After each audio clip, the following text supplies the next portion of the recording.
يا حامل القرآن قد خصك الرحمن بالفضل والتيجان والروح والريحان يا حامل أعوذ بالله من الشيطان الرجيم بسم الله الرحمن الرحيم درس امروزه اقلاب. يا حامل القرآن. اقلاب قاعده دوم نون ساکن و تنوین می باشد. سوال: حرفهای اقلاب چند تا و کدام هایند؟ جواب: یک تا و این حرف ب می باشد. يا حامل القرآن. سوال: اقلاب چیست؟ جواب: نون ساکن و تنوین در وقتی به حرف ب روبرو شدنش نون را پرتافته به جایش میم آورده خوانده می شود و این حرف میم روشن خوانده نمی شود بلکه از دماغ برآورده خوانده می شود. مثال: من بعد سمیع بصیر.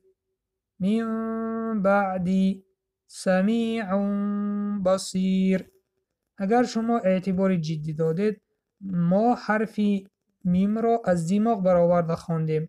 من بعد سمیع بصیر. يا حامل القرآن. در وقت تلفظ اقلاب لبها در چه حالت هستند؟ در وقت تلفظ میم قاعده اقلاب حالت لبها چنین است: لبها را با یکدیگر می رسانیم ولکن سخت پخش نمی کنیم.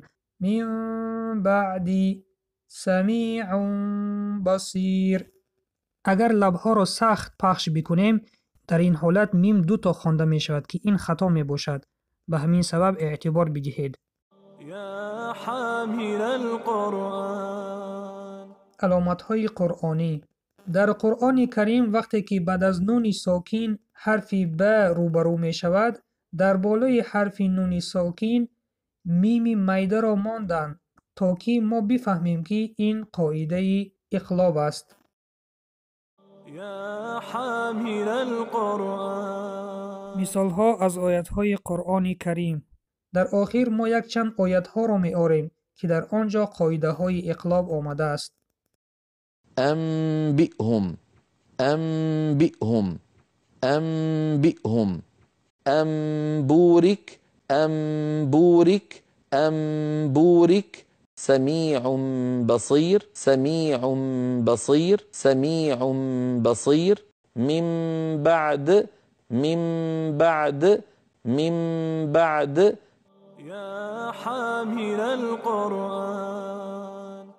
این بود پایان درس امروزه. خداوند آموختن علم تجوید را به شما آسان گرداند.